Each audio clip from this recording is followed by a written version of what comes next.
거기 취득세. 자, 70페이지 한번 보시죠. 70페이지. 70페이지 보시게 되면 취득세 나올 겁니다. 취득세.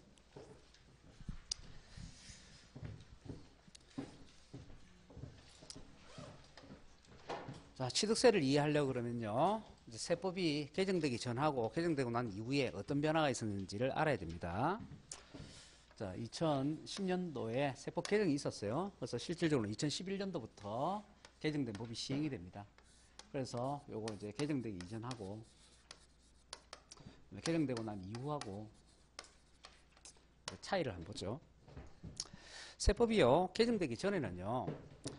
뭐 부동산 같은 거 취득을 하잖아요.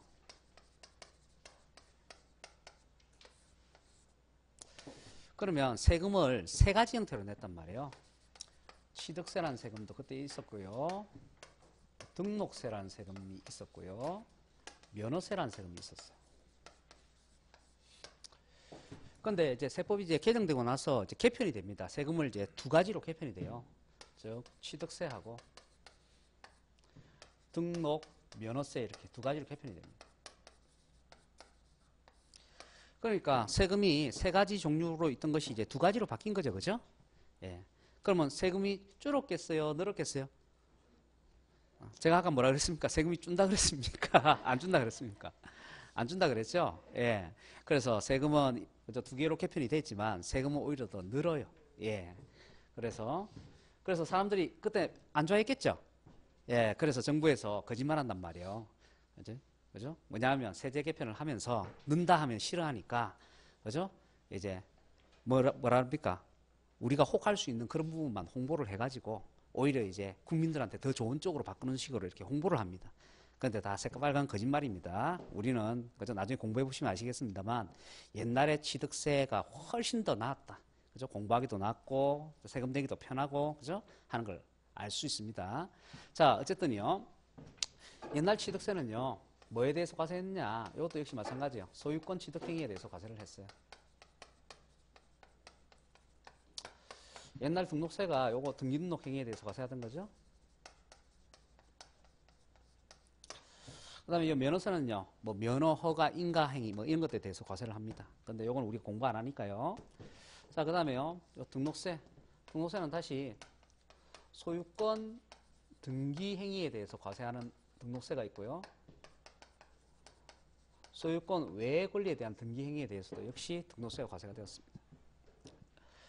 자, 그래서 옛날에는 소유권 등기든 소유권 외의 등기든 전부 다 등록세를 냈다는 얘기예요. 그리고 소유권 취득행위에 대해서는 취득세를 냈다는 얘기입니다. 그래서 제가 아까 말씀드렸어요. 민법에서 얘기하는 소유권 취득행위하고 구분해야 된다고. 민법에서는 소유권 취득행위를 하면은 등기를 하는 거라 그랬죠? 예, 그렇지만 세법은요. 소유권 취득행위하고 소유권 등기행위를 명확하게 구분하고 있어요. 구분. 그래서 제가 아까 매매 얘기했을 거예요. 매매의 경우에는 그래서 세법에서는 언제 소유권 취득하는 걸 보느냐 이러니까 그죠? 세법에서는 잔금을 지급했을 때. 그래서 결국은 잔금을 지급하면 뭘 내고요? 취득세를 내고요. 그죠? 그 다음에 뭘 하면요? 등기를 하면 뭘 낸다고요? 등록세를 낸다고. 옛날에 이렇게 나눠져 있었다고요. 근데 옛날에 아마 세금 내보시는 분은 아실 거예요. 옛날에 취득세와 등록세를 한목에 막 내고 이랬어요. 왜 한목에 냈을까요? 잔금 지급하는 날 등기를 하잖아요. 아시겠죠? 잔금 지급하는 날 등기를 하니까 취득세도 납세무 성립되고 등록세도 납세무 같이 성립된 거죠. 그래서 옛날에 취득세, 등록세 같이 낸 거란 말이에요. 근데 원래는 따로따로 내는 거라고. 잔금 지급하면 뭐 내고요? 취득세 내고. 등기하면요? 등록세 내고. 원래는 따로따로 내는 거라고요. 근데 잔금을 지급할 때 주로 뭘 하니까? 등기를 하니까 같이 냈던 거란 말이에요. 아시겠죠? 자, 그러던 것이 이제 어떻게 개편이 됐느냐? 요 소유권 등기 있죠? 소유권 등기 행위하고 소유권 취득 행위 있죠? 요도 결합해갖고 취득세 내는 거예요, 지금. 그 다음에 소유권 외의 등기 있죠? 소유권 외의 등기. 소유권 외의 등기하고 면허세하고 이렇게 결합해갖고 등록 면허세 내는 거예요. 이렇게. 그런데요, 요 소유권 외의 등기에 대한 등록세하고 면허세는요, 이 두 개가 법적 성질이 완전 틀려가지고 뒤섞일 수가 없단 말이에요. 규정 자체가. 그래서 요 두 개를 한데 묶어서 등록 면허세라고 해놓고 그래 놓고 자체적으로 규정을 두 개를 나눠놨어요. 과거에 소유권 외의 등기에 대한 등록세는요. 등록에 대한 등록면허세다. 이렇게 이름 붙여놓고요. 과거의 면허세는요. 면허에 대한 등록면허세다. 이렇게 해놨어요. 그래서 규정을 달리 해놨어요. 그래서 제가 과세관청한테 묻는 거죠. 그 어차피 또 달리 규정할 걸 왜 갖다 붙여놨느냐. 그죠? 어쨌든 간에 그래서 어차피 우리가 면허세 이 시험범위에 포함이 안 돼 있기 때문에 면허에 대한 등록면허세 공부 안 해요. 그래서 우리는 오직 뭐에 대해서만 공부하는 거예요? 예, 등록에 대한 등록면허세만 공부를 하는 거예요. 자, 그러면 일단 왜 취득세를 요 두 개를 합쳤느냐부터 얘기를 할게요. 이유는 딱 하나밖에 없어요. 자, 이유는 자, 다음과 같은 사례 때문에 저거를 이제 합쳐놓은 거예요. 자, 옛날에요 대기업에서 무슨 사옥 같은 거 짓잖아요. 본사 사옥 같은 거, 뭐 서울에, 그죠? 서울에 아주 비싼 땅에다가, 그죠? 건물 뭐 30층짜리 이렇게 본사 사옥을 이렇게 짓고 하잖아요. 그러면 건물 짓고 나서 등기를 안 한단 말이에요. 보존 등기를 안 한다고. 자, 그 다음에요. 대기업에서요, 백화점 같은 거 이런 거 짓잖아요. 큰 거 몇백억짜리 이런 거 짓잖아요. 그러면 건물 짓고 나서 등기를 안 한다고요. 등기를. 그래서 왜 등기를 안 하냐 보니까 등록세 내기 싫어가지고. 옛날 취득세는요, 요거 2%거든요, 2%. 옛날에 소유권 등기가 만일 신축을 했다. 신축을 하면 이제 보존 등기 하거든요. 보존 등기 하면 요거 0.8이에요, 0.8. 그런데 취득세 2%는 안 낼 수가 없어요. 왜냐하면 가령해서 신축을 했다. 그러면 사용승인서가 교부가 되면 그 시점에 이미 취득한 걸로 봐요. 그래서 취득세를 내야 돼. 납세무가 성립됐기 때문에. 안 내면 어떻게 돼요? 신고 납부 안 했으니까 가산세 붙이죠. 가산세 붙였는데 또 안 내면요. 가산금 또 붙이죠. 그런데도 안 내면요. 중가상 붙여갖고, 그죠? 최대 72%까지 해갖고 75%까지 붙이잖아요. 5년 동안. 그러니까 안 낼 수가 없어. 그래서 취득세는 낸다고요. 그런데 등록세는 뭐가 있어야 돼요? 등기를 해야 한다고. 등기 행위를 해야 등록세를 내는데 내가 소유권 등기를 안 하면 대상이 존재하지 않죠. 낼 필요 있어요, 없어요? 없다고. 그래서 보존 등기를 안 한다고. 세금 내기 싫어가지고. 그러면 어떤 사람이 얘기합니까? 그러면 보존 등기 안 하면은 권리 보존은 어떻게 해요? 이러잖아요. 권리 보존은 어떻게 해요? 아니, 권리 보존할 게 뭐 있어요? 그걸 팔 것도 아니고 누구한테 팔 것도 아니잖아요. 아니, 본사 사옥 지어놓고 누구한테 팔 것도 아니잖아요. 팔 필요성 있으면 어떻게 하면 돼요? 좀 끝에 하면 되지. 그죠? 그 얘기잖아요. 예. 그리고 지금 백화점 지어놨는데, 몇백억짜리 백화점 지어놨는데, 가령 예를 들어서, 자, 우리 백화점에 와서 임대해서 사업할 사람들 입점하세요. 이러네요. 근데 사람들이 등기부 떼보니까, 그죠? 없어. 보존 등기 안 돼 있어. 그죠? 그래도 입점 안 할 사람 있어요? 다 한다고. 그래서 등기의 필요성을 못 느끼는, 그래서 굳이 등기해 가면서 0.8% 세금을 왜 내느냐 이 말이에요. 그래가지고 이렇게 몰래 그렇게 이용하고 있다가 어떤 열혈 기자가 터뜨렸어요. 이렇게 이용하고 있다고. 그래서 전국에 있는 거 다 조사해봤더니 우리나라 10대 급들이 다 그렇게 하고 있어요. 그래서 사람들이요, 이제 비난을 하는 거 아닙니까? 아니, 이 서민들은 막 뭐 국밥장사 뭐 하고 이래갖고 막 10년, 20년 겨우 돈 모아가지고 지금을 하나 사면은 너무 기뻐갖고 자기 이름으로 등기하고 세금 내고 이러는데 기업들이 그래 돈을 많이 벌면서 등록세 내기 싫어갖고 보존 등기라는 이 말이 되느냐 이 말이 그죠? 그래가지고 이제 막 비난이 세다고 이러니까 이제 기업들이 뭐 나도 하겠다, 너도 하겠다, 뭐 이래가지고 이제 한 명씩 이제 자기 건물 하나씩 이제 보존 등기를 하기 시작하긴 합니다. 그런데도 미등기한 건물이 많더라는 얘기예요. 그래서 안 되겠다. 그래서 정부 차원에서 뭔가 방법을 만들어라. 그랬더니 세무공무원이 요 두개 합쳐서 과세하면 되겠네요. 이래갖고 그냥 합친 거예요. 자, 그래서 결국은 이렇게 되는 겁니다. 옛날에는 그죠? 자, 건물 신축했잖아요. 그러면 취득세 몇 프로 내고요? 2% 내고요. 그 다음에 등기를 해야 되겠다고요. 등록세 0.8% 냈다고. 근데 등기를 하니까 0.8%안 내고 취득세만 낸 거죠? 근데 이제 요 두 개 합쳐갖고 지금 뭘 내야 돼요? 취득세 내니까 이제 등기를 안 하더라도, 아시겠죠? 등기를 안 하더라도 뭐만 했다? 소유권 취득행위만 했다. 신축을 했으면 사용승인 교부를 받았다. 그죠? 그러면 옛날 취득세하고 등록세 합쳐서 지금 취득세는 얼마를 내라? 2.8%를 내라. 이렇게 바꿨다. 자, 그런데 문제는 그 세금을 받아내기 위해서 이것을 바꿔놨는데 폐해가 더 크다. 그죠? 왜 폐해가 더 크냐? 옛날에 취득세는요, 누구나 다 신고할 수 있었어요. 누구나 다. 왜냐하면 옛날 취득세는 그냥 2%였거든요. 원시 취득하든, 승계 취득하든, 그죠? 그게 유상 취득하든, 무상 취득하든, 그 취득세는 그냥 무조건 2%야. 그죠? 그리고 내가 감면받은 사유가 없으면, 근데 납부할 금액에서 10%의 농특세 그냥 계산해서 내면 돼요. 그런데 지금은 취득세의 세율이 엄청 많다고요. 그래서 내가 어느 세율을 택해가지고, 그죠? 어떻게 세금을 계산해야 될지, 일반인들은 도저히 도전할 수가 없을 지경이 됐다 이 말이에요. 그래서 결국은 취득세도 결국은 신고납부세금인데 세무사한테 찾아가서 의뢰를 해야 돼. 자, 왜 그런지 한번 봅시다. 취득세가요, 옛날에는 그냥 2%였는데 지금은 기본세율이요 3개가 나오거든요. 표준세율이라는 게 있고,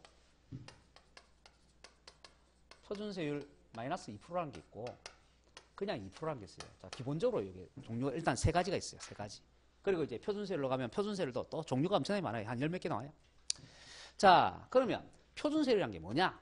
표준세율이라는 것은 옛날에 취득세도 과세가 되었고, 옛날 등록세 있죠?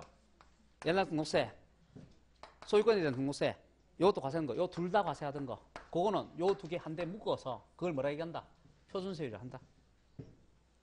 자, 그런데요, 옛날에 취득세는 안 냈는데요, 등록세만 내던 것도 있죠? 그런 것도 있을 거 아닙니까? 옛날에는 취득세는 과세 안 하고 등록세만 과세하던 것도 있을 거 아니에요. 그죠? 그러면 그걸 지금에 와서 과세할 때는 지금의 표준세율은 취득세 등록세 합친 거죠. 근데 요거 옛날에 취득세 냈다 안 냈다? 안 냈으니까 옛날 취득세 2% 빼서 계산해야 될 거 아닙니까? 그래서 그게 표준세율 마이너스 2%예요. 그 대신에 옛날에 취득세는 냈는데 등록세는 안 내던 거 있죠? 그죠? 그거는 이제 합쳐주게 되면 옛날 취득세는 2%만 과세해야 될 거 아니에요? 그래서 요거는 2%예요. 자, 그런데 또 문제는 뭐냐 하면 요 표준세율 마이너스 2% 과세하는 거 있죠? 그죠? 요거는 취득세 등록세 합친세율에서 2%를 빼서 계산하는 거잖아요. 자, 그런데 자, 주택 같은 경우는 이제 세금 부담을 줄여주려고 취득세에서 어떻게 해놨냐면 6억 이하는 1%고 6억에서 9억 사이는 2%고 9억 초과하면 3% 이렇게 돼 있어요. 자, 그러면 자, 주택인데, 그죠? 주택을 매매를 해서 유상승계 취득을 하는데 그게 이제 여기에 해당된다고, 만약에 표준세율 마이너스 2%에 해당된다고 생각해봐요. 그러면 주택이 1%짜리고 2%짜리는 그 표준세율에서 2%를 빼주면은 오히려 세금을 환급해줘야 될 판이죠. 그렇잖아요. 마이너스 되면 환급을 해줘야 될 판 아닙니까? 그래서 주택 같은 경우 여기에 해당이 될 때는 이거를 적용할 수 없단 말이에요. 그래서 이걸 적용할 수 없으니까 어떻게 하느냐 하면 주택은 해당 세율에다가 50%를 곱해갖고 계산을 해요. 그러니까 1%면 거기다 50% 곱해갖고 0.5만 이렇게 계산한다고. 그러면 기본세율만 해도 종류가 몇 가지예요? 4개예요, 4개. 4개인데 이 표준세율이 옛날 취득세하고 등록세가 이렇게 합쳐지던 거다 보니까, 아시겠죠? 합쳐지던 거다 보니까 취득세의 세율이 어떻게 되느냐 하면 이렇게 돼요. 4%, 3%, 3%, 2%, 1%, 3.5, 2.8, 2.8, 2.3, 2.8, 2.3. 요게 이제 표준세율. 소유권을 취득하는 방식에 따라서 세율이 쭉 정해져 있다고 이렇게. 그래서 엄청 복잡하다. 엄청. 중과세도 마찬가지예요. 중과세도 옛날엔 취득세 5배 중과세 있고 3배 중과세 있고 끝. 근데 지금은 어떻게 해야 돼요? 옛날에 취득세 5배 중과세 하던 것 중에서 등록세 3배 중과세 하던 거 있으면 합쳐서 계산해야 되고, 옛날 취득세 5배 중과세 하던 것 중에서 등록세 일반 과세 하던 거 있으면 또 합쳐서 계산해야 되고, 옛날 취득세 3배 중과세 하던 것 중에서 등록세 일반 과세 하던 거, 옛날에 취득세 3배 중과세 하던 것 중에서 등록세 또 3배 중과세 하던 거, 옛날 취득세 일반 과세 하던 것 중에서 등록세 3배 중과세 하는 거, 뭐 그런 식으로 해가지고 중과세율의 종류도 한 5-6가지 나와. 그죠? 예, 그러니까 세금 계산 자체를 할 수가 없다. 자, 그 다음에 세금 징수하는 방법도요. 옛날에는 취득세를 취득일로부터 30일 이내 신고 납부했거든요. 그 다음에 등록세는 어떻게 했냐면 등기등록하기 전까지 세금을 냈어요. 그러면 그 얘기는 뭔 얘기냐 하면 옛날에는 취득세를 내는데 30일이라는 여유가 있었단 말이에요. 시간의 여유가 있었단 말이에요. 돈을 구할 수 있는 여유가 있었다고. 그런데 지금은 어떻게 해야 돼요? 요 두 개 합쳐서 과세하죠. 요 두 개 합쳐서 과세하면서 취득세는 취득일부터 60일 이내 이렇게 또 돼 있는 부분도 있고, 또 등기등록하기 전 이래서 두 가지 나눠져 있어요. 그게 무슨 말이냐면 등기를 하고자 하는 사람은 등기등록하기 전까지 옛날 취득세하고 등록세하고 다 묶어서 한 목에 다 내야 돼. 그런데 등기를 아직 미루고 있는 사람은 60일 이내까지 세금 내라고 합니다. 자, 그런데 한번 생각을 해보세요. 내가 지금 10억짜리 부동산을 사요. 10억짜리 부동산을 사고 잔금을 지불했어요. 근데 잔금을 지불했는데 내가 취득세를 60일 좀 늦춰서 내려고 등기를 안 하는 사람이 있냐고. 말도 안 되는 얘기예요. 내가 등기를 안 하면 어떤 문제가 생기게 돼요? 파는 사람이 또 다른 사람한테 또 팔고 또 팔아먹고 또 팔아먹고. 왜? 등기가 지 이름으로 돼 있으니까. 2중 3중으로 팔아먹을 수 있겠죠. 그러니까 결국은 부동산 소유권을 취득하면 누구나 다 등기는 해야 된다, 안 해야 된다? 해야 된다. 자기 권리를 보호받기 위해서. 근데 등기를 하게 되면 어떻게 된다고요? 옛날 취득세 등록세 다 합쳐서 한목에 다 내야 된다고. 옛날에는 등기를 하기 전까지는 취득세는 언제까지만 내면 되고? 60일이요. 아, 60일이고 30일. 30일 내에 세금 내면 되고요. 등록세는 등기할 때 내는 거죠. 그렇지만 취득세는 어떻게 하면 된다고? 30일이라는 기간이 있었다고요.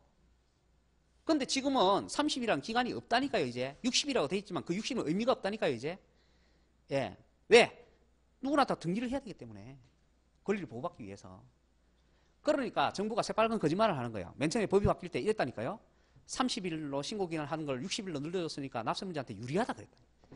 유리한 게 아니, 불리해진 거예요. 불리해진 거. 예, 그런데 국민들이 법을 모르니까 그런갑다 이렇게 생각하는 거죠. 자, 그래서 여러분이 뭐든지 불이익을 안 받으려면 알아야 되는 거예요. 예, 알아야 되는 겁니다.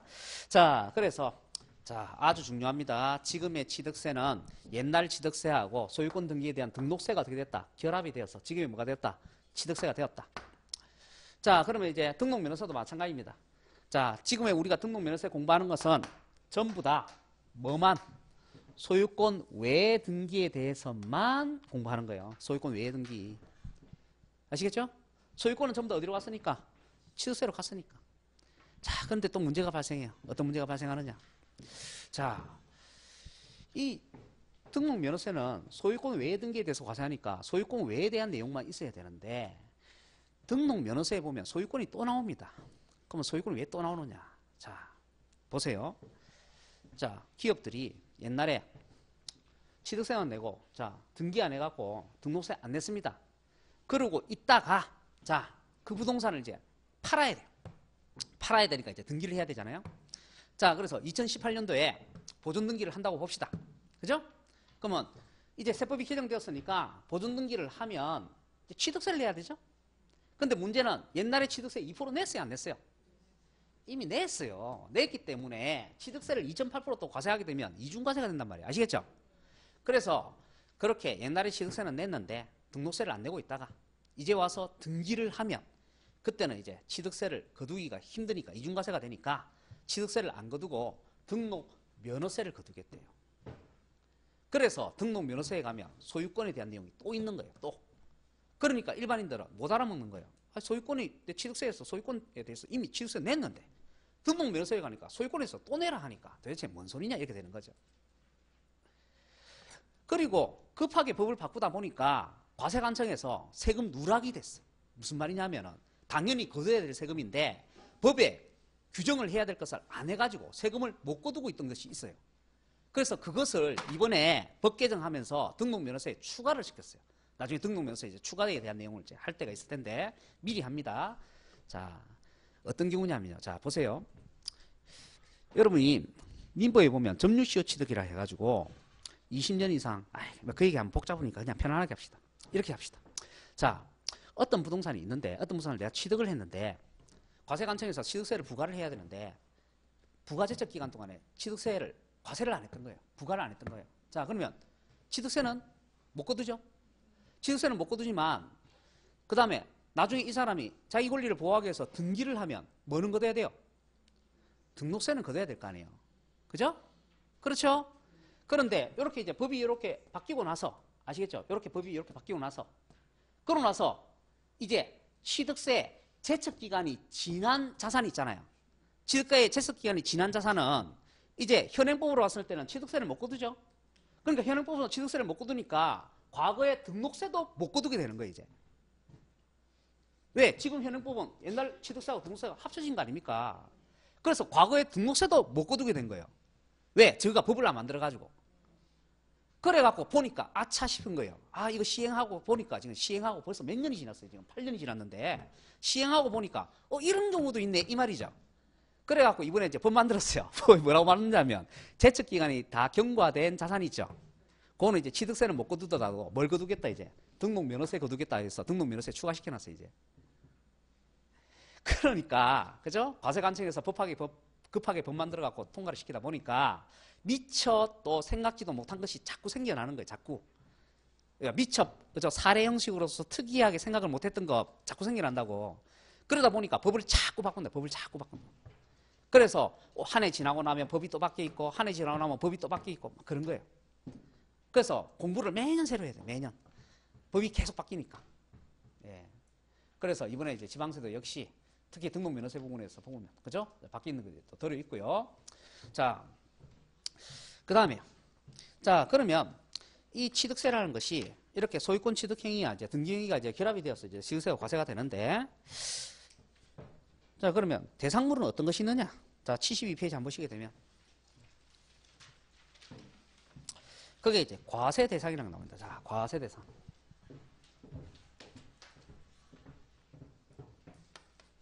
취득세 과세 대상.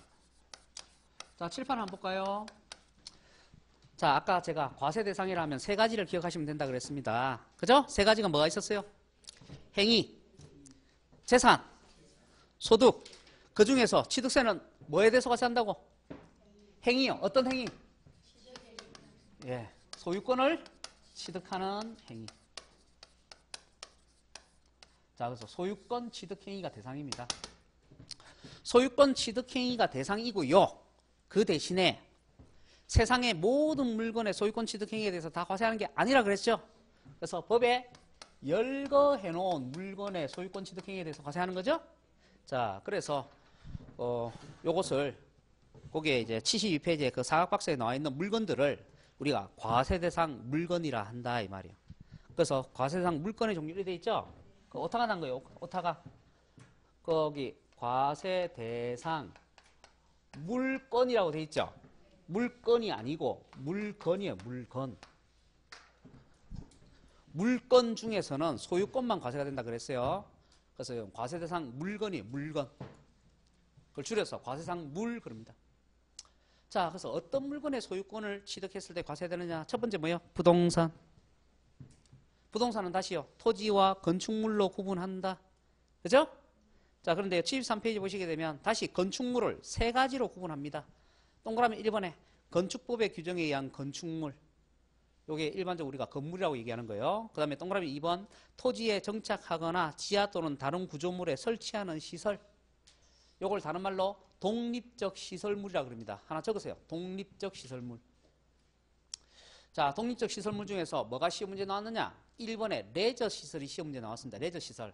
레저 시설 중에서 뭐가 시험 문제 나왔느냐? 그 수영장, 스케이트장, 골프 연습장이 있는데 그 중에 골프 연습장이 나왔어요. 그래서 그 두 번째 줄에다 줄 거세요. 두 번째 줄에 이렇게 되어 있습니다. 신고된 20타석 이상의 골프 연습장만 해당. 그다 줄 거세요. 자, 그래서 신고된 20타석 이상의 골프 연습장, 여기 시험 문제 나왔어요. 여기 이제 어디에 해당되는 거라고요? 건축물에 해당되는 내용이라고요. 자, 그 다음에 74페이지요. 한 장 넘기세요. 자, 세 번째, 동그라미 3번. 건축물에 딸린 시설물. 그 관로에 해놨죠? 부수되는 시설물이라고. 그래서 부수되는 시설물 중에서는 승강기하고 부착된 근거를 떠올리시면 되겠습니다. 그래서 1번하고 5번이 나와 있네요. 자, 그래서 일단 우리가 건축물이라 하게 되면 세법에서는 세 가지를 얘기합니다. 첫 번째, 건축법상에서 규정해 놓은 건축물. 두 번째는요, 독립적 시설물. 세 번째는요, 부수적 시설물까지 다 포함해서. 자, 그 다음에요, 이제 창고. 저 74페이지 창고에 보시게 되면 주택의 정의와 겸용주택 나와 있습니다. 그러면 주택의 정의는 나중에 보고, 자, 2번 보십시다. 2번 보시면 주택의 부속 토지의 경계가 명백하지 아니할 때는 그 주택의 바닥 면적의 10배에 해당하는 토지를 주택의 부속 토지로 본다. 그죠? 예. 어떨 때요? 경계가 명확하지 아니할 때. 그때는 몇 배? 10배. 경계가 명확하지 않다는 얘기는 뭐냐 하면은 담이나 울타리가 없다는 얘기예요. 담이가 울타리가 없다. 여러분 외국 영화 같은 데 보면은 대저택 같은 데 이런 게 외국엔 땅이 넓잖아요. 그죠? 그래서 대저택 같은 데 이런 데 이렇게 그죠? 들어갈 때 보면 어때요? 울타리나 이런 게 담이 없잖아요. 그냥 차 몰고 길 가다가 쑥 하고 들어가죠. 그러면 그 대저택은 담이나 울타리가 없으니까 주택의 부속 토지가 어디까지인지 불명확하다는 얘기 아닙니까? 그죠? 그러면 바닥 면적이 몇 배까지? 10배까지를 부수토지로 본다 이 말이에요. 자, 그 다음에요. 3번에요. 일구의 건물이 주거와 주거의 용도와 함께 사용되고 있는 부분이 있는 경우. 자, 겸용주택. 겸용주택이라는 건 뭐냐 하면 다른 말로 다용도예요. 다용도주택. 학개론에서는 주상복합건물 할 때 그 복합건물 그걸 갖다가 우리는 겸용주택 그래요. 겸용주택. 자, 그러면 겸용주택 주거 부분과 주거 이유 부분이 같이 뒤섞여 있는 이런 건물일 때 그죠? 얼마까지를 주거 부분으로 볼 거냐 이 말이죠? 그러니까 그게 뭐라 되어 있어요? 주거용으로 사용하는 부분만 주택으로 본다. 자, 그런데 이게 세금마다 다 이렇게 하면 좋을 텐데 그렇지 않습니다. 세금마다 겸용주택을 판정하는 기준이 다 틀리다 이 말이에요. 자, 그렇기 때문에 일단 자, 취득세는 어떻게 하느냐? 자, 주거용으로 사용하는 부분만 주택으로 본다. 그 자체를 받으시고요. 그다음에 그 밑에 차량.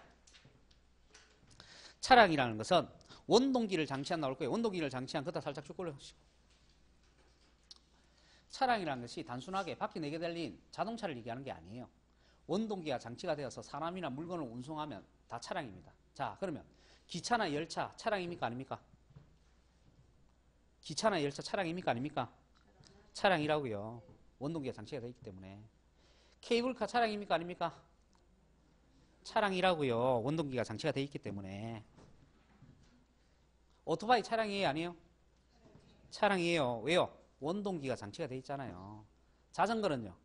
아니잖아요. 원동기가 없으니까. 전기자전거는요? 차량에 해당될 수 있죠. 그 전기 배터리를 원동기에 집어넣어주면 그죠? 해당이 될 수 있다고요. 그죠? 예, 그래서 우리가 세법에서 얘기하는 차량이라는 것은 뭘 얘기하는 거다? 원동기가 장치된 물건이나 화물을 운송하는 것은 다 차량이다. 그죠? 근데 그게 세 번째 줄은 뭐라 돼 있어요? 역시 다만해가지고 판매를 목적으로 했을 때는 과세한다 안 한다? 안 한다. 아까 얘기했죠? 자, 그 다음에 그 밑에 기계장비 있죠? 기계장비. 그죠? 자, 기계장비도 역시 맨 밑에 뭐라고 돼 있어요? 판매를 목적으로 했을 때는 과세한다 안 한다? 안 한다 이렇게 돼 있죠? 그 다음에 75페이지 맨 위에 보면은 기계장비란 게 뭐냐 이러니까 생산설비가 아닌 건설장비를 얘기한다. 그래서 불도저라든가 지게차, 기중기 뭐 이런 것들을 얘기한다. 봐두시면 되고. 그 다음에 항공기 볼게요. 항공기. 항공기 바로 밑에 사람이 탑승 조종하여 그다 줄 거세요. 사람이 탑승 조종하여. 하늘 날아다닌다고 해서 다 항공기가 아니고 사람이 탑승 조종해야 된다. 그죠? 그래서 그 밑에 예를 들어놨잖아요. 농약, 살포 항공기와 같이 무인 항공기, 원격으로 조종되는 거. 이런 것은 세법에서 얘기하는 항공기다 아니다? 아니다. 그래서 사람이 탑승 조종해야 된다. 자, 드론 같은 거. 이거 항공기입니까 아닙니까? 아니라고요. 암만 비싸도 항공기 아니라고요. 사람이 탑승 조종하지 않잖아요. 원격 조종하니까. 자, 그 다음에 열풍선 같은 거는요. 열풍선. 풍선에 그죠? 불기운을 넣어가지고 그죠? 이렇게 둥 떠다니는 거 있잖아요. 그 열풍선 같은 경우 그 항공기입니까 아닙니까? 항공기라고요. 사람이 탑승 조종하잖아요. 자, 그래서 그걸 갖다 우리는 비행선 이렇게 얘기하는 거예요. 비행선. 그거 보면 비행선 나오죠? 예, 그냥 받으세요. 회전익 항공기라는 것은 헬리콥터 같은 거 이런 거 얘기하는 거예요. 자, 그 다음에 그 밑에 선박 나오죠? 선박. 예, 선박은 물 위에 둥둥 떠다니면 다 선박입니다. 다 선박이고. 그 다음에 그 밑에 임목 나옵니다. 임목. 자, 임목. 근데 선박도 역시 마찬가지죠. 그 판매를 목적으로 했는데 과세한다 안 한다? 안 한다 돼 있죠? 안 한다. 근데 보면 항공기는 보면 왜 판매를 목적으로 이런 말이 없죠? 왜 그럴까요? 우리 항공기 만드는 회사가 없잖아요. 자, 그 다음에요. 임목입니다. 임목. 자, 임목은요. 여러분 이제 결혼하고 민법 시간에 공부하는 그거 얘기하는 거예요. 그래서 임목에 관한 법률에서 보존등기가 되거나 또는 명인방법에 의한 수목의 집단을 얘기하는 건데요. 그건 결혼 민법 시간에 공부하니까 그때 공부하시고. 그 다음에 광화권. 예, 무채상권 중에는 광화권 해당됩니다. 다만 그 밑에 광화권 원시 취득의 경우 취득세 어떻게 한다? 면제한다. 그걸 갖다 광화권의 원시 취득을 출원이라 표현한다고. 출원. 출원이라는 것은 무채상권을 취득하는 걸 원시 취득하는 것을 출원이라 그래요. 그래서 우리가 주로 들어보기는 특허권 이런 거 있잖아요. 그 특허권 취득하는 걸 출원이라 그러거든요. 그와 마찬가지로 광화권도 무채상권이라 그 광화권을 최초로 취득하는 거, 원시 취득하는 거 그걸 우리가 출원이라 합니다. 그때는 취득세 면제합니다. 넘기시고요. 어권. 어권도 마찬가지예요. 어권도요.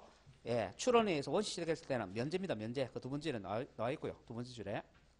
그 다음에 회원권 나와 있어요. 회원권.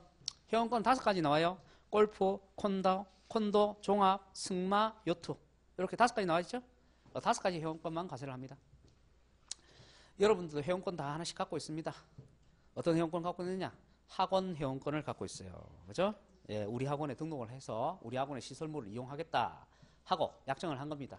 학원 회원권입니다. 그러니까 회원권이라는 것은 시설물을 이용할 수 있는 권리를 회원권이라 합니다. 그래서 다만 이제 차이는 한 달 단위로 끊는 건 해당이 안 되고 이거는 1년 단위로 끊어야 돼요. 1년 단위로. 최소한 1년 이상 이용하겠다 하는 목적으로 끊어야 되고요. 그 다음에 두 번째는 회원권 중에서 1년 단위로 끊는 것 중에 그죠? 요 회원권 말고도 많이 있죠. 가령 예를 들어서 내가 사우나를 1년 동안 그죠? 사용하기로 하고 돈을 끊었다. 그러면 사우나 회원권이 되는 거예요. 그죠? 여러분이 그죠? 무도장 그죠? 무도장 같은 데 이런 데 회원권 끊잖아요. 그럼 사기장 회원권이 되는 거란 말이에요. 그게. 그래서 이렇게 회원권이라는 것은 1년 이상 장기적으로 어떤 시설물을 이용할 수 있는 권리를 획득하는 걸 회원권이라고 얘기하는데 그 회원권 중에서도 뭐 되는 거? 비싼 거, 돈 되는 거, 그 5가지만 취득세를 과세한다 이 말이에요. 그래서 이 5가지 이외에는 그죠? 이외 회원권은 취득세가 과세되지 않는다 하는 거 아시면 되고요. 자, 그 다음에 그 밑에요. 확인학습. 확인학습에 보시게 되면 취득세 과세가 되는 취득의 목적물이 아닌 거 이래 돼가지고 그죠? 정답이 2번 돼 있죠. 2번. 그럼 왜 2번은 왜 취득세 대상이 안 되는 거예요? 그러니까 취득세는 왜 대상이 안 되느냐고요? 예, 소유권이 아니잖아요. 그 얘기예요. 그래서 제가 강조했잖아요. 취득세는 뭘 취득해야 된다고? 소유권을 취득해야 되는데 그건 소유권이 아니고 뭐예요? 임차권이죠. 임차권. 그러니까 소유권 이외의 권리는 취득세가 과세가 안 된다니까요. 오직 소유권만 과세가 된다니까요. 자, 됐죠? 자, 넘기시고요. 자, 그 다음에요. 78페이지에 보면 취득의 개념 나옵니다. 취득의 개념과 범위. 취득의 개념과 범위. 이거 뭘 얘기하는 거냐면 취득의 유형을 얘기하는 거예요. 유형. 자, 보세요. 소유권 취득 행위를 대상으로 한다 그랬죠? 그러면 소유권 취득하는 방법이 여러 가지 방법이 있단 말이에요.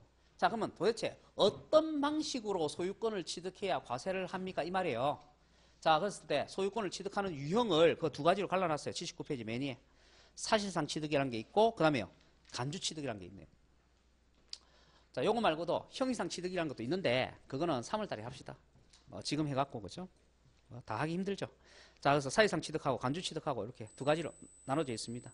사실상 취득이라는 것은 말 그대로 실질적으로 소유권을 취득해서 행사하는 것을 생각하시면 돼요. 그래서 등기하고 관련이 있다 없다? 등기하고는 무관하다. 그죠? 자, 그랬을 때 그 사실상 취득을 승계 취득과 원시 취득으로 구분해놨죠. 그러면 승계 취득은 다시요. 유상과 무상으로 구분해놨죠. 그 유상의 종류에는 매매기간 현물출자 적어놨고 무상의 종류에는 상속증력 기부 이런 거 적어놨죠. 그래서 여러분이 기억하셔야 될 것은 승계든 원시든 유상이든 무상이든 상관없다 이 말이죠. 일체의 모든 사실상 취득 행위에 대해서 다 과세를 한다. 자, 근데 원시 취득에 보면은 그 선박의 건조, 차량, 기기장비, 항공기의 제조업이 나와 있죠. 자, 아까 제가 뭐라 그랬어요? 판매를 목적으로 제조업이 건조하면 과세를 한다 안 한다? 안 한다. 그렇지만 판매를 목적으로 하는 것이 아니라 홍보라든가 그죠? 이런 목적으로 제조업이 건조를 하게 되면 그때는 과세를 할 수도 있다 그랬죠. 예. 자, 그 다음에요. 간주취득이요. 간주취득. 자, 간주취득에 4가지가 나옵니다. 첫 번째, 토지의 지목 변경. 두 번째, 건축물의 개수. 세 번째, 차량, 기기, 장비, 선박의 종류 변경. 네 번째, 과점주주. 자, 그러면요. 우리가 사실은 그 종류 변경에 항공기도 집어넣어주면 돼요. 되긴 되는데 여기 빼놨어요. 왜요? 우리나라가 항공기를 만들지도 않고 항공기를 개조하는 경우 그죠? 본 적도 없기 때문에 그렇습니다. 자, 어쨌든 이렇게 토지, 건축물, 차량, 기기장비, 선박 이렇게 나와 있고 그 다음에 그 밑에 과점주주 이렇게 4가지가 나와 있습니다. 4가지. 자, 그러면 이 간주취득이라는 게 뭐냐? 간주취득이라는 것은 다른 말로 의제취득이라고 그래요. 의제취득. 의제취득이라는 것은 뭐뭐 하는 것으로 본다 이런 의미예요. 뭐뭐 하는 것으로 본다. 자, 보세요. 토지의 지목 변경이라는 것은 토지의 용도를 바꾸는 거란 말이에요. 가령 예를 들어서 갑이라는 사람이 지금 밭, 즉 농지를 갖고 있다면 농지. 자, 농지를 갖고 있는데 이거를 용도를 대지로 이렇게 용도를 바꿔줘요. 자, 그러면 땅의 용도가 바뀐 거지 새로이 소유권을 취득한 건 아니죠. 그죠? 땅의 용도만 바뀌었잖아요. 소유권 취득한 거 아니잖아요. 그런데 땅의 용도가 바뀌어서 재산 가치가 증가한단 말이에요. 옛날엔 건축물을 지을 수 없었는데 이제 건축물을 지을 수 있는 땅이 되면 땅 가치가 올라간단 말이에요. 아시겠죠? 그럼 항상 그렇게 생각하시면 돼요. 과세관청은요. 납세무자가 재산이 늘거나 소득이 발생하거나 그죠? 하면 눈 뜨고 보지 않아요. 어떤 형태로든 세금을 거두게 돼 있단 말이에요. 아시겠죠? 그래서 이렇게 토지의 용도가 바뀌어서 재산 가치가 증가하잖아요. 그러면 그것도 소유권 취득으로 간주하겠다 이 얘기 아닙니까? 그래서 간주취득이라고요. 원칙적으로는 소유권 취득이 아니잖아요. 용도만 바뀐 거잖아요. 그죠? 종류 변경도 마찬가지예요. 종류 변경이라는 게 뭐냐 하면은, 종류 변경이라는 게, 여러분 책, 여기 75페이지 보세요. 75페이지. 75페이지 보시게 되면은, 그 중간에 5번의 선박 있죠? 그리고 그 밑에 색깔 칠한 부분 있죠? 색깔 칠한 부분에 보면은, 그죠? 선박은 종류 변경이 선실이나 용도나 기간이나 적재 정량, 그죠? 이런 것이 바뀐 걸 얘기하는 거고, 차량과 기기 장비는 원동기, 정원, 적재 정량, 차체가 변경된 것을 말한다. 이래 돼 있죠? 일반 트럭이었는데 푸드 트럭으로 만든다든지, 일반 트럭인데 캠핑카로 만든다든지, 그게 차체가 변경이 된 거예요. 사람이 4사람밖에 탈 수 없는 차인데, 그래서 6사람 탈 수 있는 차로 만들어놨다. 정원이 바뀐 거예요. 톤수가 트럭이 5톤밖에 못 실는 건데 10톤 틀을 수 있는 트럭으로 만들어놨다. 톤수가 바뀐 거예요. 그죠? 엔진이 기름으로 달리는 엔진이었는데 가스 엔진으로 바꿨다. 그럼 원동기가 교체가 된 거예요. 그런 걸 전부 다 뭐라 얘기한다고요? 종류 변경을 한다고. 그래서 그런 종류 변경을 통해 가지고 차량의 가치가 증가하잖아요. 그러면 차량 가치가 증가했지 새로이 취득한 거 아니죠? 그렇지만 새로이 소유권 취득한 거하고 똑같이 간주를 한단 말이에요. 간주를 해갖고 취득세를 과세한단 말이에요. 자, 그래서 다시 이제 79페이지로 가셔가지고 이렇게 토지의 지목 변경이라든가 건축물의 개수라든가 차량 기기장비 선박의 종류 변경의 경우에는 가액의 증가분이 발생했을 때, 자, 그 옆에다 적으세요. 증가액이라고. 그 세 가지는 증가액이 발생하면 어떻게 하겠다? 취득세를 과세하겠다. 자, 증가액이 발생하면 취득세를 과세하겠다. 이렇게 되는 거예요. 그러면 이때는 납세무자는 누가 되는 겁니까? 그 변경된 시점에 소유자가 납세무자가 됩니다. 변경 시점에 소유자가. 자, 그 다음에요. 81페이지에 보시게 되면은 그 간주 취득을 다시 세세하게 설명을 하면서 그 아래에 동그라미 2번에 개수가 나옵니다. 개수. 자, 개수의 의미를 알아야 돼요. 개수. 개수는 셋 중에 한 가지에 해당되면 개수입니다. 자, 첫 번째 기업. 건축법에 따른 대수선. 이걸 개수로 합니다. 건축법에 따른 대수선. 81페이지 아래쪽에. 건축법에 따른 대수선이요. 이거는 건축법 시간에 공부를 하세요. 주로 이제 주체구조부 바꿔준 거 얘기하는 거예요. 지붕벽 기둥 같은 거 이제 바꿔준 거 얘기하는 거예요. 그 다음에 넘기시고요. 82페이지 맨 위에 니은에. 니은에 보면 건축물 중 레저 시설하고 쭉 나옵니다. 이게 독립적 시설물입니다. 그래서 독립적 시설물을 세 번째 줄에 보면 수선하는 거 나와요. 수선하는 거. 자, 독립적 시설물을 수선하는 거. 그 다음에 뒷것에 보면 건축물에 딸린 시설물 나오거든요. 이게 부수되는 시설물이에요. 부수되는 시설물을 한 종류 이상 설치하거나 수선하는 거. 자, 그래서 개수는 세 가지입니다. 첫 번째, 건축법상 대수선하는 거. 두 번째는 독립적 시설물을 수선하는 거. 세 번째는 부수되는 시설물을 설치하거나 수선하는 거. 그래서 셋 중에 한 가지에 해당되면 개수다. 그것도 이제 받으시고. 자, 그 다음에요. 83페이지에 납세무자 나옵니다. 납세무자. 자, 첫 번째, 사실상 취득자 나옵니다. 사실상 취득자는요, 아까 취득의 유형 중에서 사실상 취득이 있었죠? 사실상 취득 행위를 하는 자가 사실상 취득자입니다. 자, 그 다음에요. 그 밑에 공구상 취득자 있죠? 이거는 형이상 취득에 대해서 과세하는 건데 다음에 봅시다. 자, 그 다음에 그 밑에 주체구조부 취득자. 자, 주체구조부 취득자 읽어볼게요. 건축물 중 조작 설비, 그 밖의 부대 설비에 속하는 부분으로서 그 밖의 부대 설비라는 것이 바로 부수되는 시설물 같은 거 얘기하는 거예요. 그 주체 구조부가 하나가 되어 이래 되죠. 하나가 돼요. 하나가 된다는 얘기는 건물과 일체가 된다는 얘기. 일체. 아까 부수되는 시설물에 뭐가 있었냐면 부착된 금고라는 게 있었거든요. 부착된 금고라는 게 뭐냐면 이런 거예요. 자, 보세요. 건물에 은행이 임차인으로 들어왔단 말이에요. 건물에 은행이 임차인으로. 자, 그러면 은행은 돈을 보관을 해야 되죠. 그래서 뭐가 있어야 돼요? 금고가 있어야 된다고. 근데 여기서 얘기하는 금고라는 것은 이동이 가능한 붙였다 뗐다 하는 그런 금고를 얘기하는 것이 아니라 건물의 일부를 금고로 만드는 것을 얘기한단 말이에요. 그걸 갖다가 우리는 뭐라 얘기한다고요? 부착된 금고라고 얘기를 한다고. 아시겠죠? 그러면 나중에 이 은행이 임대차 계약 기간 끝나고 나서 그 금고를 뜯어갖고 원상복구를 하려면 비용이 많이 들죠. 그리고 건물의 기능도 달라질 거 아닙니까? 그죠? 자, 그래서 이런 부착된 금고는 그것이 설치가 되면 건물과 일체를 이루게 된다고요. 그러므로 해서 어떻게 된다고요? 건물 가치가 올라간다고. 아시겠죠? 그래서 그 건물 가치가 증가된 부분에 대해서 과세하는 것을 아까 뭐라 그랬어요? 의제 취득을 했단 말이에요. 건축물의 개수. 이게 개수에 대한 설명이라고. 개수.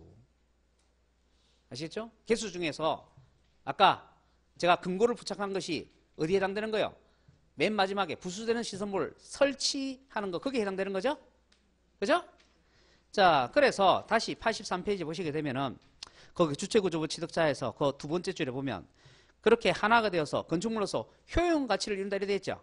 그 효용 가치 밑에다가 갈로 쳐갖고 증가액이라고 적었어요. 증가액. 건축물 가치가 증가한다고요. 증가액이 발생한다고. 그랬을 때, 그죠? 그 밑에 줄에 보면 주체구조부 취득자 외자가 가설한 경우에도 주체구조부 취득자 외자가 누구냐면 사용자 얘기하는 거예요. 임차인. 설사 임차인이 가설했다 할지라도 임차인이 금고를 설치했다 할지라도 임차인은 취득세 납세무자가 되지 못하고 건물주가 납세무자가 되는 거예요. 그 건물주를 뭐라고 표현하느냐? 주체구조부 취득자라 한다 이 말이에요. 자, 그래서 건물에 부수되는 시설물 같은 거 설치를 해서 개수를 했다. 그러면 개수를 해서 건축물 가치가 증가된 부분에 대해서 취득세를 과세하는데 납세무자는 누구로 삼는다? 건물주. 건물주를 다른 말로 주체구조부 취득자. 자, 그 다음에 넘기시고요. 84페이지.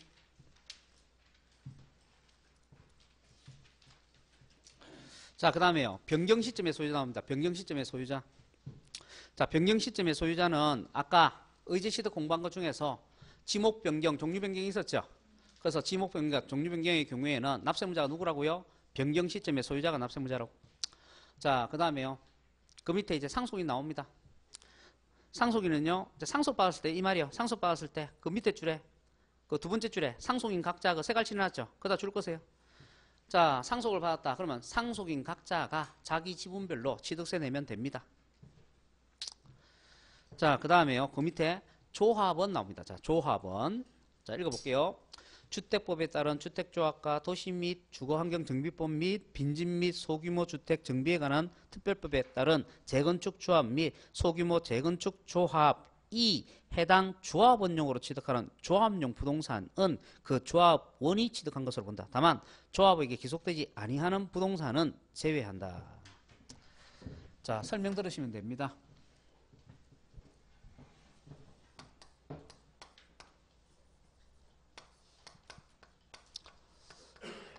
갑, 을, 병, 정, 병, 무. 자, 그래가지고 이렇게 사람들이 단독주택 지으면서 살고 있는데 단독주택 짓고 살고 있으니까 집값이 안 올라요. 집값이. 왜냐하면 사람들은 편리를 추구하다 보니까 전부 다 아파트로 가고, 그죠? 그런데 사실은 아파트로 가는 이유가 뭐 생활의 편리성도 있지만 요즘은 또 특히 보안 문제죠. 보안 문제. 그죠? 지금 아파트가 점점 보안이 좋아지니까 도둑들이요. 이제 아파트 안 털고 점점 어디로 가는 거예요? 예, 보안이 취약한 단독주택이나 빌라는 이쪽으로 가는 거예요. 그러니까 요즘 시대는, 그죠? 대도라는 게 없는 게 대도라는 게 없어요. 전부 다. 아무튼, 그렇습니다. 어쨌든, 이렇게 가, 불, 병 이렇게 있는데요. 이 사람들이 안 되겠다. 우리 집도 낡고 이랬으니까 다 허물자예요. 허물자. 허물고 여기다가 공동주택을 짓자 이렇게 됩니다. 그래서 조합이라는 걸 결성해요. 조합이라는 걸 결성을 하고 이 사람들이 조합원이 됩니다. 그래갖고 자기 땅에다가 이제 뭐 짓는 거예요? 이제 공동주택 이렇게 짓는 거예요. 공동주택. 자, 근데 문제는 뭐냐 하면은 이 사업을 누구 명의로 하느냐 하면 조합 명의로 사업을 한단 말이에요. 조합 명의로. 조합 명의로. 조합 명의로 사업을 하는데, 그죠? 이게 나중에 이제 다 건물이 짓고 나면 이 땅 일부 있잖아요. 일부. 이 건물하고 땅의 일부를 조합원한테 분양을 한단 말이에요. 요거를 우리가 뭐라 얘기하냐면 조합원용 부동산이라 하거든요. 그러면 이 조합원용 부동산의 실질 소유자는 조합원이 된단 말이죠. 그런데 제가 아까 형상취득에 대해서 보지 않았는데 우리가 형상취득 중에 이제 명의신탁이라는 게 있는데 명의신탁이라는 것은 실질 소유자고 명의자가 서로 달라지는 걸 명의신탁이라 그래요. 그러면 이런 경우에도 지금 실질 소유자고 명의자가 서로 달라진단 말이에요. 아시겠죠? 자, 그러면 이럴 때 이 말이에요. 이럴 때 취득세를 누구한테 과세할 거냐 이래 되거든요. 그러면 원칙적으로는 둘 다한테 원래는 다 과세를 해야 돼요. 둘 다한테. 그래서 원칙적으로는 둘 다한테 과세를 해야 되는데 여기서는 누구한테만 과세하느냐면 조합원한테만 한단 말이에요. 왜? 조합과 조합원을 동일시하기 때문에. 그래서 만일 둘 다한테 과세하게 되면 이중과세가 되는 걸 보는단 말이에요. 그래서 조합한테는 과세하지 않고 누구한테만 과세해라? 조합원한테만 과세해라. 이게 원칙에 위배되는 것이기 때문에 어떻게 해놨다? 납세무자편에 적어놨다. 그 얘기예요. 그래서 이렇게 조합원용 부동산은 누구만 세금을 내라? 조합원만 세금을 내라. 자, 그런데 만일 여기에 비조합원용 부동산이 있다고 일반인한테 분양이 되는 비조합원용 부동산이 있을 때 그때는 어떻게 할 거냐. 그래서 이 비조합원용 부동산 같은 경우에는 조합 명의로 설립이 된 부분에 대해서는 조합원 원시 취득자로서 세금을 내고 일반인한테 분양되는 부분은 승계 취득자로서 그죠? 요거 세금을 내라는 얘기입니다. 그래서 비조합원용 부동산 같은 경우에는 조합도 납세무자가 된다는 얘기예요. 그렇지만 조합원용 부동산에 대해서는 누구만? 조합원만 납세무자가 되라. 그 얘기입니다. 근데 이게 재건축에만 해당이 되고 재개발은 해당이 되지 않는단 말이에요. 그죠? 그래서 그것도 구분을 하셔야 돼요. 자, 재건축에만 해당이 되고 재개발에는 해당되지 않습니다. 그래서 그 내용을 5번 밑에서 설명을 하고 있단 말이에요. 그 세갈치 한번에 보면 건물 신축의 경우 특별한 사정이 없는 한 그 자재, 노인 등 소요 비용을 제공한 자가 그 건물을 원시 취득하는 바 주택조합원, 조합원으로부터 각자 부담할 건축자금을 제공받아서 조합원의 자금으로 건축하는 것이므로 건축주자의 편의상 조합 명의로 그 건축허가와 준공 검사를 받았다 해도 이때부터 위 건물의 소유권은 조합원들이 원시 취득한 것으로 본다. 이렇게 있습니다. 그래서 그런 내용들 한번 읽어보시면 되는 겁니다. 자, 그래서 그런 식으로 해가지고, 그죠? 우리가 취득세 대상, 취득의 범위, 납세 의무자까지 그 내용 이제 확인을 한 겁니다. 그죠? 그래서 다음 시간에, 그죠? 요 이유에 대한 내용부터, 그죠? 그 이유에 대한 내용 중에 87페이지에 보면 과점주 나와요, 과점주주. 그래서 아까 의제취득 중에서 과점주 설명 안 했으니까 그죠? 다음 시간부터는 그죠? 과점주부터 진도를 나가야 된다 이렇게 말씀해 주시면 됩니다. 그죠? 그래서 다음 시간에 그죠? 뵙도록 하죠. 예, 수고하셨습니다. 예.